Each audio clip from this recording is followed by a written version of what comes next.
socio-educational survey of all the people, of the 7 crore people of the Karnataka population.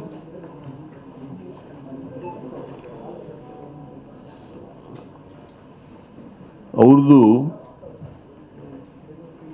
4 ದಿನ ಸ್ವಲ್ಪ ತಾಂತ್ರಿಕ ದೋಷ ಸಮಸ್ಯೆಗಳಿಂದ 22, 23, 24, 25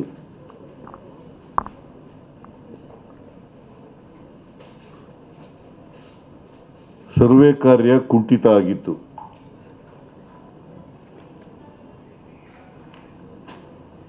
ಈ ತಾಂತ್ರಿಕ ಸಮಸ್ಯೆಗಳೆಲ್ಲ ಜಿಲ್ಲಾಧಿಕಾರಿಗಳೇ ಹೇಳೋ ಪ್ರಕಾರ 90ಕ್ಕಿಂತ ಹೆಚ್ಚು % ಪರಿಹಾರ ಆಗಿದ್ದಾವೆ.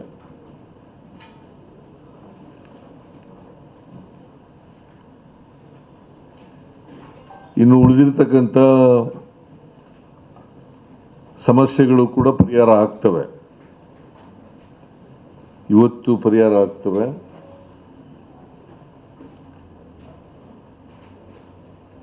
ನಾನು ಕಮಿಷನ್ನವ್ರಿಗೂ ಕೂಡ ಹೇಳಿದ್ದೀನಿ, ಕಮಿಷನ್ ಸೆಕ್ರೆಟರಿಗೂ ಕೂಡ ಹೇಳಿದ್ದೀನಿ, ಬ್ಯಾಕ್ವರ್ಡ್ ಕ್ಲಾಸ್ ಕಮಿಷನ್ ಸೆಕ್ರೆಟರಿಗೂ ಕೂಡ ಹೇಳಿದ್ದೀನಿ.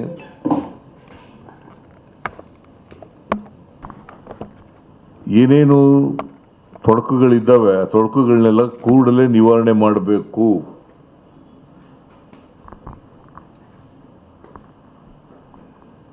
ನಿವಾರಣೆ ಆಗ್ತವೆ ಅಂತಕ್ಕಂಥ ಇವತ್ತು ಒಳಗಡೆ ಎಲ್ಲ ನಿವಾರಣೆ ಎಲ್ಲ 100% ಸಮಸ್ಯೆಗಳೆಲ್ಲ ಬಗೆಹರಿತವೆ. ಇವತ್ತಿನಿಂದ ಸರ್ವೆ ಕೆಲಸ ಚುರುಕಾಗಿ ಆಗ್ತದೆ. ನಾವೇನು ನಿರೀಕ್ಷೆ ಮಾಡಿದ್ದೋ ಆ ನಿರೀಕ್ಷೆಗೆ ಅನುಗುಣವಾಗಿ ಆಗ್ತದೆ. ನಾವು 22ರಿಂದ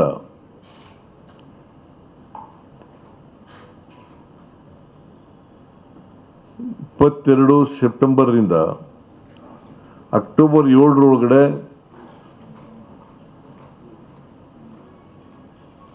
ಈ ಸರ್ವೆ ಕೆಲಸ ಮುಗಿಬೇಕು ಅಂತೇಳಿ ನಾವು ತೀರ್ಮಾನ ಮಾಡಿದ್ದೋ.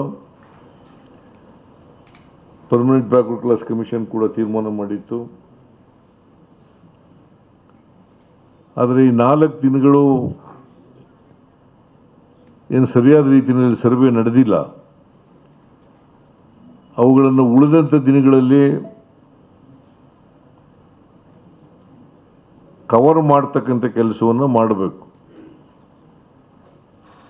10% ಹೌಸ್ ಹೋಲ್ಡ್ ಸರ್ವೆ ಆಗಬೇಕು, 10%ಗಿಂತ ಜಾಸ್ತಿ ಆಗಬೇಕು. ನಾವು ಮಾಡ್ತೀವಿ ಅಂತೇಳಿ ಎಲ್ಲ ಜಿಲ್ಲಾಧಿಕಾರಿಗಳು ಕೂಡ ಒಪ್ಕೊಂಡಿದ್ದಾರೆ.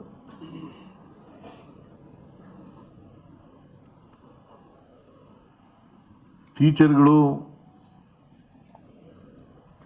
ಕೆಲವು ತಪ್ಪು ಕಲ್ಪನೆಗಳಿಂದ ರೆಸಿಸ್ಟೆನ್ಸ್ ಮಾಡ್ತಾ ಇದ್ರು. ಪ್ರೈಮರಿ ಸ್ಕೂಲ್ ಟೀಚರ್ಸು ಮತ್ತು ಹೈಸ್ಕೂಲ್ ಟೀಚರ್ಸ್, ಗ್ರಾಂಟ್ ಇನ್ ಏಡ್ ಮತ್ತು ಗೌರ್ಮೆಂಟ್ ಟೀಚರ್ಸ್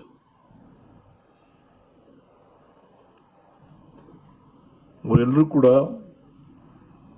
ಒಪ್ಪಿಕೊಂಡು ಇವತ್ತಿನಿಂದ ಸರ್ವೆ ಕೆಲಸ ಪ್ರಾರಂಭ ಮಾಡಿದ್ದಾರೆ ಪೂರ್ಣವಾಗಿ. ಅಧಿಕಾರಿಗಳಿಗೆ, ಸಿಇಒಗಳಿಗೆ ಸೂಚನೆ ಕೊಟ್ಟಿದ್ದೇನೆ.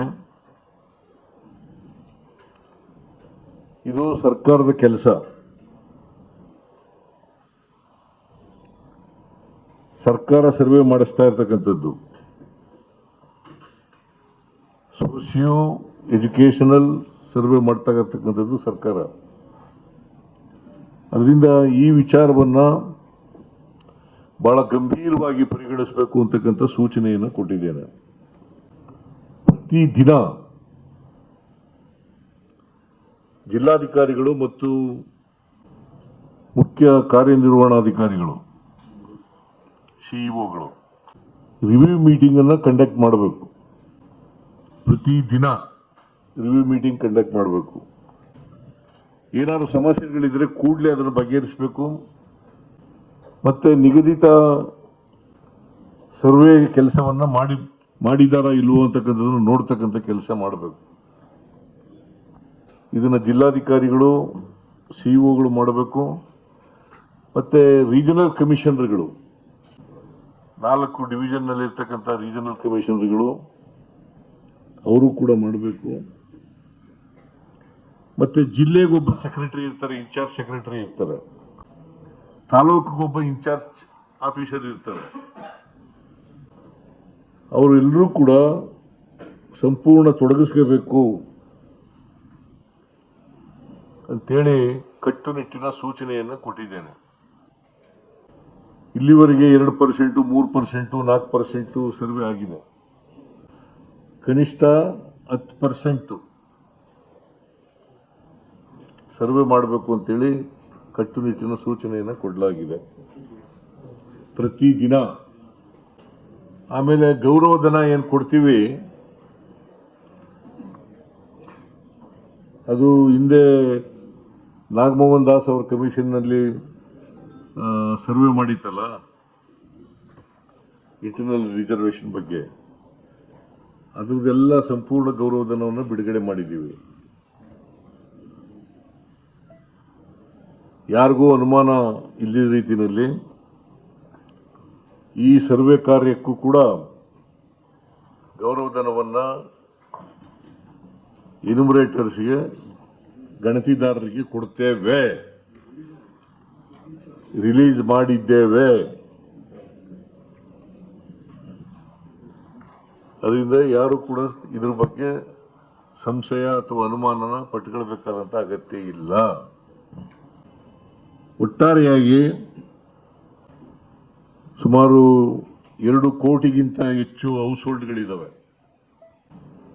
ಬೆಂಗಳೂರು ನಗರನೂ ಸೇರಿ. ಎಲ್ಲ ಮನೆಗಳನ್ನು ಕೂಡ ಸರ್ವೆ ಮಾಡಿ ಅವರ ಸಾಮಾಜಿಕ, ಶೈಕ್ಷಣಿಕ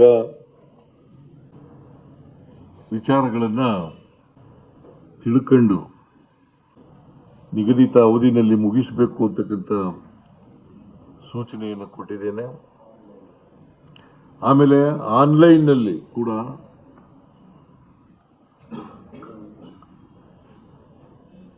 ಸರ್ವೆ ಅವರ ಇನ್ಫಾರ್ಮೇಶನ್ ಏನೇನು ಕೊಡಲಿಕ್ಕೆ, ಮಾಹಿತಿ ಕೊಡಲಿಕ್ಕೆ ಸಾಧ್ಯ ಇದೆ ಆ ಮಾಹಿತಿ ಕೊಡಬಹುದು.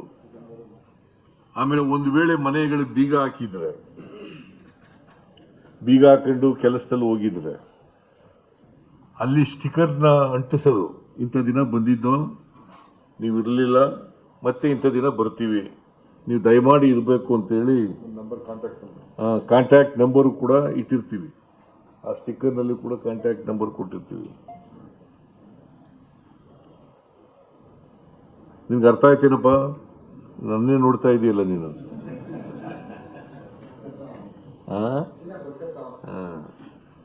ಯಾರ್ಯಾರು ಈಗ ಗುಡ್ಡ ಪ್ರದೇಶಗಳಲ್ಲಿ, ದೂರದ ಗುಡ್ಡಗಳಲ್ಲಿ ವಾಸ ಮಾಡ್ತಕ್ಕಂಥ ಜನ ಇದ್ದಾರಲ್ಲ, ಅವರು ಇಂಥ ಕಡೆ ಎನ್ಯುಮರೇಟರು ಸಿಗ್ತಾರೆ, ಸರ್ಕಾರಿ ಶಾಲೆನಲ್ಲಿ ಸಿಗ್ತಾರೆ, ಅಲ್ಲಿ ಬಂದು ಅವರು ಮಾಹಿತಿಯನ್ನು ಕೊಡಬಹುದು. ಗುಡ್ಡ ಪ್ರದೇಶಗಳಿರ್ತವೆ, ಅಲ್ಲಿ 1 ಮನೆ 2 ಮನೆ ಈ ಥರ ಎಲ್ಲ ಇರ್ತವೆ, ಬಹಳ ದೂರದಲ್ಲಿ ಇರ್ತವೆ. ಅಂಥವರೆಲ್ಲ ಶಾಲೆಗೆ ಬಂದು ಕೊಡಬಹುದು, ಆನ್ಲೈನ್ ಮೂಲಕ ಕೊಡಬಹುದು. ಸಂಪರ್ಕ ವ್ಯವಸ್ಥೆ ಇರೋದಿಲ್ಲ ಅವರಿಗೆ. ಅಂಥವ್ರಿಗೆ ಮಾತ್ರ ಈ ಥರದ ಫೆಸಿಲಿಟಿನ, ಸೌಕರ್ಯನ ಒದಗಿಸ್ಕೊಡ್ತಕ್ಕಂಥ ಕೆಲಸ ಮಾಡ್ತೇವೆ. ಸೊ ಪತ್ರಿಕೆಯಲ್ಲಿ ಬರ್ತಾ ಇರ್ತಕ್ಕಂಥದ್ದು ಟೀಚರ್ಗಳು ರೆಸಿಸ್ಟೆನ್ಸ್ ಇದೆ, ತಪ್ಪು ತಿಳುವಳಿಕೆಗಳಿಂದ ಮಾಡ್ತಾ ಇದ್ರು. ಅದು ಬಿಟ್ಟರೆ ಎಲ್ಲೂ ಕೂಡ ರೆಸಿಸ್ಟೆನ್ಸ್ ಇಲ್ಲ. ಒಂದು ವೇಳೆ ರೆಸಿಸ್ಟೆನ್ಸ್ ಮಾಡಿದ್ರೆ, ಕೋಆಪರೇಟ್ ಮಾಡದೆ ಹೋದ್ರೆ ಅಂಥವ್ರ ಮೇಲೆ ಕಾನೂನು ರೀತಿಯ ಕ್ರಮ ತಗೊಳ್ತೀವಿ. ಸೊ ಜಿಲ್ಲಾಧಿಕಾರಿಗಳು ಈ ವಿಷಯವನ್ನು ಬಹಳ ಗಂಭೀರವಾಗಿ ಪರಿಗಣಿಸಿ ನಿಗದಿತ ಅವಧಿನಲ್ಲಿ ಸರ್ವೆ ಮಾಡಬೇಕು. ಮತ್ತು ಜಿಲ್ಲಾಧಿಕಾರಿಗಳಿಗೂ ಕೂಡ ಜಿಲ್ಲಾ ಮಂತ್ರಿಗಳಿಗೂ ಕೂಡ ನಿನ್ನೆ ಹೇಳಿದ್ದೀನಿ ಕ್ಯಾಬಿನೆಟ್ನಲ್ಲಿ. ಅವರು ಕೂಡ ಕೋಆರ್ಡಿನೇಟ್ ಮಾಡಿಕೊಂಡು ಜಿಲ್ಲಾಧಿಕಾರಿಗಳ ಜೊತೆಯಲ್ಲಿ ಆಯಾ ಜಿಲ್ಲೆನಲ್ಲಿ ಸಹಕರಿಸಬೇಕು ಅಂತಕ್ಕಂಥ ಮಾತುಗಳನ್ನು ಕೂಡ ಹೇಳಿದ್ದೀನಿ. ಸೊ ಒಟ್ಟಾರೆಯಾಗಿ socio educational survey of all the people, of all the population of the state to be conducted. ಇನ್ನು ಉಳಿದಿರೋ ದಿನಗಳಲ್ಲಿ ಮಾಡಬೇಕು. ಇನ್ನು 11 ದಿನ ಇದೆ, 11 ದಿನದಲ್ಲಿ ಮಾಡಿ ಮುಗಿಸ್ಬೇಕು. ಎಲ್ಲ ಬೆಂಗಳೂರಿನಲ್ಲಿ ಕೂಡ ಕಡಿಮೆ ಆಗಿತ್ತು, ಅಲ್ಲೂ ಕೂಡ ಪ್ರಾರಂಭವಾಗ್ತದೆ. ಇವತ್ತಿನಿಂದ ಅಲ್ಲೂ ಕೂಡ ಸೀರಿಯಸ್ ಆಗಿ ನಡೀತದೆ.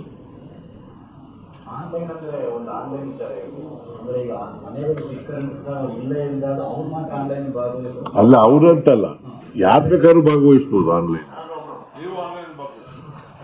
Anybody can participate in the online.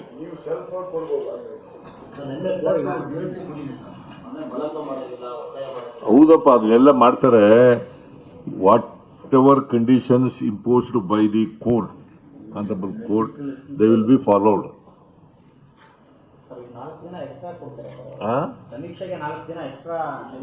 ಈಗ ನಾನು ಹೇಳಿರೋದು ಅಷ್ಟಿದ್ದೊಳೆ 7ನೇ ತಾರೀಕು ಒಳಗಡೆ ಮುಗಿಸ್ಬೇಕು ಅಂತ. ನೀನು 4 ದಿನ ಎಕ್ಸ್ಟ್ರಾ ಕೊಡ್ತೀರಾ ಅಂತ.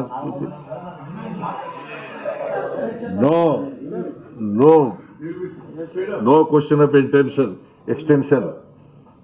ಇದರಲ್ಲೇ ಸ್ಪೀಡ್ ಅಪ್ ಮಾಡಬೇಕು.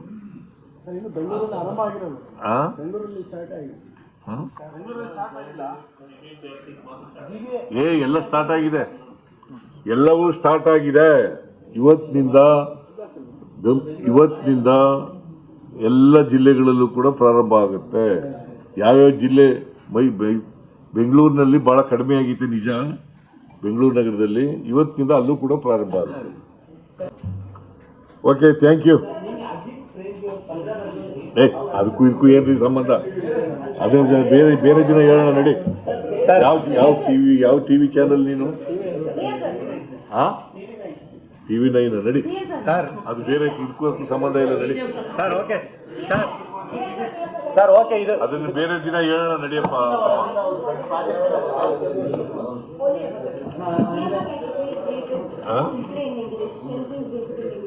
ನೀನು ಇಂಗ್ಲಿಷ್ನವಳ? ನಡಿ ಸರ್. ಇನ್ನೊಂದು ಕ್ವಶ್ಚನ್ ಸರ್, ಇದು the survey work has been started from 22nd of September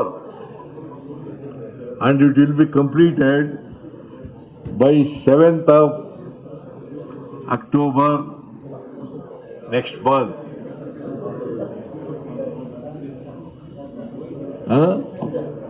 See, there are some technical issues. All those issues will have to be resolved. Almost sorted out. So the survey work will be completed in full pledge from today. All the DCs and CEOs of the district have been instructed seriously. This work should be taken up very seriously and it should be completed within the stipulated period. Thank you. Sir, ಇದಕ್ಕೆ ಹೊರತಾಗಿ ವೀರೇಂದ್ರ ಹೆಗ್ಗಡೆ ಅವರು ಸರ್ಕಾರಕ್ಕೆ ಕೃತಜ್ಞತೆ ಸಲ್ಲಿಸಿದ್ದಾರೆ. Thank you, ಸರ್ಕಾರ ಒಳ್ಳೇದು ಮಾಡಿದೆ ಅಂತ ಇವತ್ತು ಧರ್ಮಸ್ಥಳದಲ್ಲಿ. ನಾವು ಯಾವುದು ಒಳ್ಳೇದೇ ಮಾಡೋದು, ಕೆಟ್ಟದ್ದು ಯಾವುದು ಮಾಡೋದು.